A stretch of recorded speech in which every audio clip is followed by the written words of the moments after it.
What up, you guys? It's Sevyn Streeter, and I'm hanging out with buyatialong.com. This go wrong.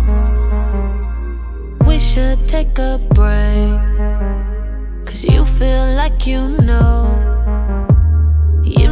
everything. Before I go and say some things I'm gonna regret to you.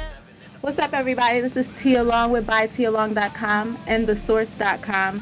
I'm here with the one and only Sevyn Streeter, singer-songwriter. Hi, how you doing? Good, I'm great. How about you? I am awesome. That's perfect. I'm good. I'm really good. That's really good. So, I mean, I just want to kind of talk to you for, you know, some of the people that are still getting to know Sevyn Streeter. Let's kick back and have a little conversation. That's what I'm saying. No, because they're like out of the loop if they don't know what's going on at this point. I mean, can you just give us a little background? I mean, I know you were in a girl group starting out. So how did you end up being center stage by yourself at this point? Ooh, by the grace of God. It's a really long. It's been a long journey for me. You know, I was actually in two girl groups. I was in one when I was like, 15. I was in another one when I was like, like 21 or whatever. So, man, just meeting people and relationships and just the natural course of life. You just have to let life happen, and that's really how, being signed to Atlantic and being signed to Chris came about for me. I was in a group that ended up working with Chris, and after the group ended, I still ended up writing records for him, and the writing for him turned into being his artist and signing to Atlantic and this whole thing. So it's just, it's really crazy, but, it worked out. So how did, from being in that group, how did that help mold you as the artist that you are now? Because I know while you're in a girl group, you may depend on a lot of, your members to kind of lead the way, or however that may have taken course for you. So how did you end up finding your own voice? How did I end up finding my own voice? Honestly, it was a bit of a transition. It's always hard when you're used to working in groups and then you go to working by yourself. It's with any job, you know what I mean? I had to really kind of learn how to play all different types of roles. When you're in a group, if you have one person who is like up on their fashion, or one person who is, she's a leader when you're in a recording studio and directing the group on what parts to sing. And then you have another person who, is good at being a people person and coming into a room and like shaking hands and meeting people and being personable. So going from a group and that type of experience to being by myself, it was like, okay, so let me put on these Giuseppes, let me walk in this room, say hi to everybody, and let me make sure that the music part has always been the easiest part for me. That's my first love, you know what I mean? So the writing records, the writing songs for myself and other people, like that always that's my first love. So that one came a little bit easier, but it was a transition.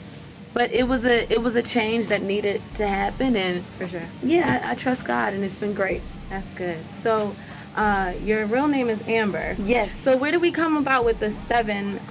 We gonna talk to Tim and Karen about that, okay? That's my mom and my daddy. I tease them all the time because I'm just like, Mama, like God gave you so many clues to name me Sevyn, and you named me Amber, which I love.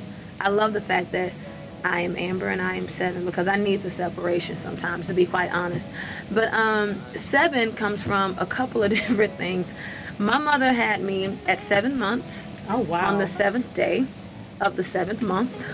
So my birthday is 7/7. Biblically, 7 means perfection and completion.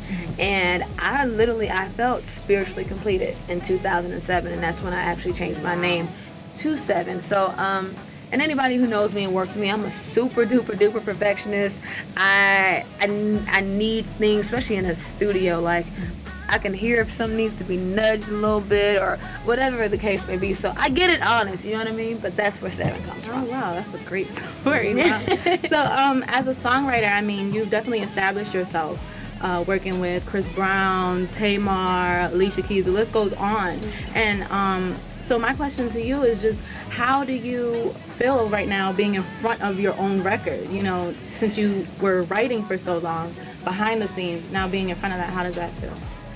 It's great. Yeah, it's awesome. It's amazing, because it's one thing to, and I love the fact that I was able to become a songwriter before I got my deal, because I feel like it prepared me. I was able to be in sessions with Chris and Alicia and people who've created incredible bodies of work and watched that process. You know what I mean? So I'm like a little sponge. Like, I soaked it all in. So when it came time to have my own deal and be able to not just be the person writing the records, but be the artist who's actually performing them, singing them, and putting together albums, putting together bodies of work, I was able to use all of those experiences. So how does it feel to, you know, to finally be an artist and be able to sing my own records? It's priceless. You know what I mean? Because sometimes it is hard to give away your songs and things like that. So now when I do it, because I still write for other artists, now when I do it, it doesn't feel as hard, because it's just like, okay, I'm doing it now because that's what I choose to do. You know what I mean? So it's nice. It feels great to be able to sing my own records, but I'm still out here selling these records, by the way. Yeah. So you can come and get one. Definitely. And I mean, you're very blunt, like, you know, with all of your lyrics, you just keep it so real. And I mean, even just your personality and your vibe right now is just so genuine. That's a big mistake sometimes. Really?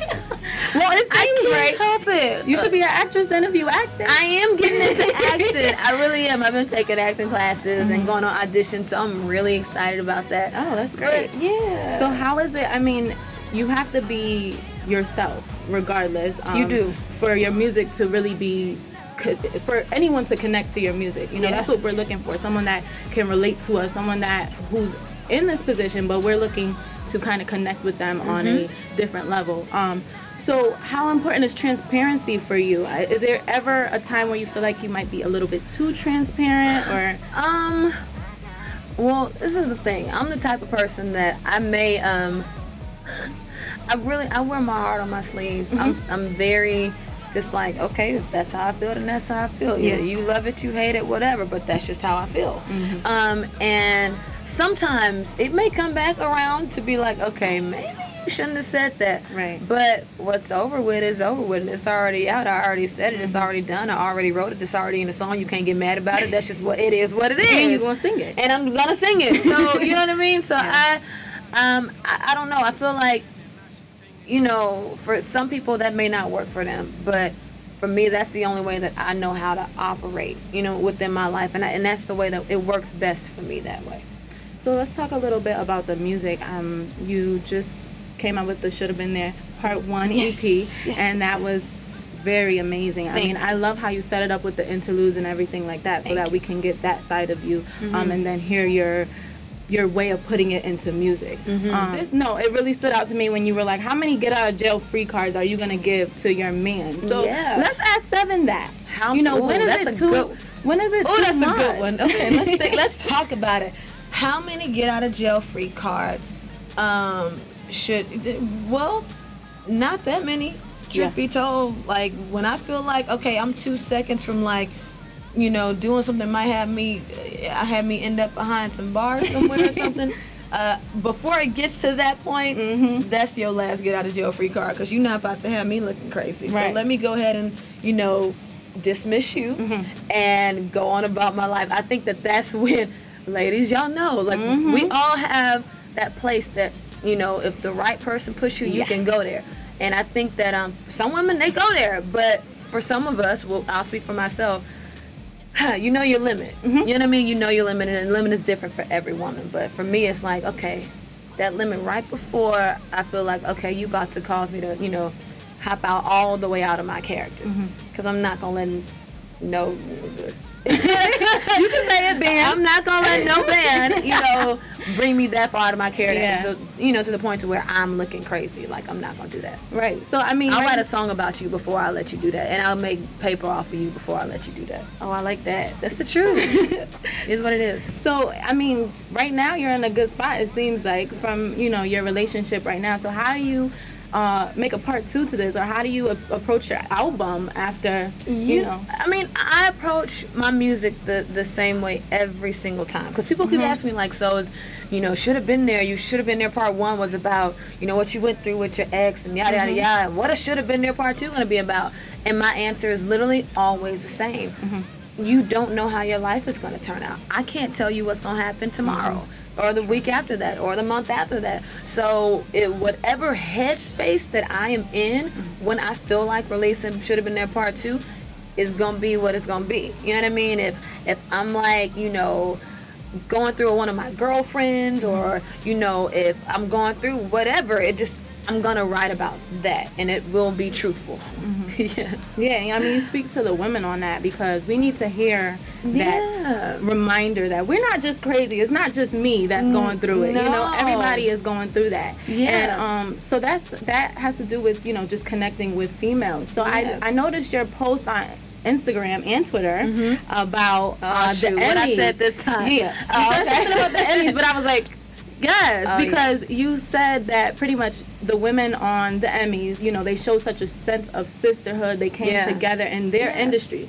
So, but you also said, you know, when is it going to be the time for women in music to do that? Yeah. So what do you think needs to happen for that to happen, or do you have any idea on that? Well, I think that, God, we can talk about this for hours. We can, but it needs to be said. No, you know? I just feel like, unfortunately, we have a you know, crabs in a barrel mentality. But I think that stems from the fact that music overall, the music that really gets you know, accolades and gets recognized and gets awards, like the artists who get those awards, unfortunately, a lot of times, it's not a lot of us. Yeah. You know what I mean? And when I say us, I mean not just black women, black men, black music, and I just feel like, so, you know, when one or two of us do make it to the point where, oh, okay, we're being recognized for our talent, it's so hard to get out of the barrel sometimes that people are like, okay, finally they recognize at least one or two of us, and so the rest of us in the barrel, the rest of people in the barrel are like, well, bro, I gotta climb over you to get over here, and it's time for opportunity, right? And I don't, and it sucks, and I want that to change. But the only way that that's gonna change is, I think that we have to talk about it like how we're talking about it now, and you know, we have to speak up when, the same way that Viola did, and when, the way that she said the only thing that separates, you know, women of color from anybody else is opportunity. And I think that it even goes all the way down to like the fact that I've been saying this so much lately. It should not matter what race you are that determines what stations your records get played on.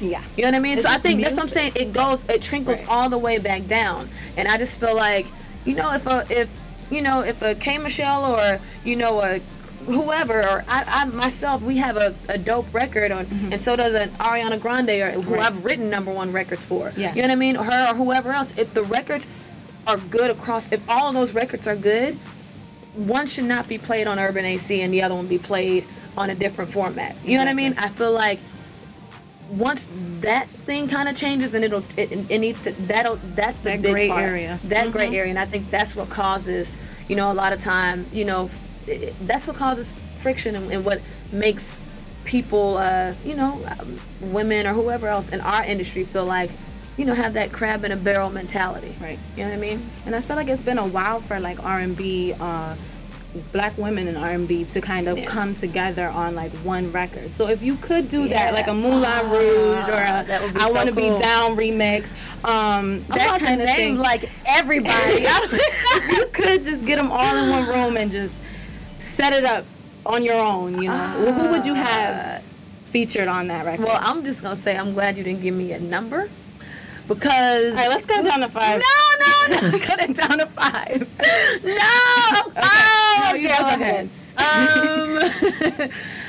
I mean, okay, where do I start? It'd be hard. Okay, obviously, I mean, I'm obsessed at who's not. I love Beyonce. Okay. So I can't pick 5. I'm just gonna tell you, if it was like Beyonce and, you know, Rihanna, Nicki, myself, Tinashe, Jasmine Sullivan, because she could sing. Like, I don't think that, like, it needs to Be limited. It doesn't need to be limited. It doesn't have to be. Like, when you think about, like, you know, back in the 90s, it was so many different type of, you know, black female artists out. Like, I wish that it was more like that. So I feel like all of us can get on the same type of record, and everybody give their own perspective, and that'll be dope. Like, so I don't know. I can go on and on for days and add more and more people. I'll add Tiana Taylor. I just think that it's missing that, and I think that would be just really cool. So we're gonna put that responsibility on Sevyn. Hey, listen and here. You think I'm not in the studio? You think I'm not already working on it? Yeah. I definitely already have a record in mind that I want to put a bunch of girls on, Yeah. and I'm probably gonna end up writing some more, and I'm gonna pick between those, and we gonna have one of them records. Trust me, it'll be on my album. That'd be crazy. Yeah. That would be great. And she said it here first. I did. Yeah. But also, I mean, lastly, you know, you just did the remix to Tory Lanez. Oh my gosh, I love him so much. I love that record. Is crazy. And you killed it and made it your own. So, Thank you. if you don't mind, I just want to hear a little bit of it. Or am I putting you on the spot? No, you're not. I actually just performed it last night. Oh, okay. I performed at the Fader Vitamin Water event last night, and that was fun. That was my first time singing that. So it goes a little something like this now. It goes, keep it 100. I don't care about what you drive. Let's talk about what's important. And we can do it right. Heard you got about 4 bitches.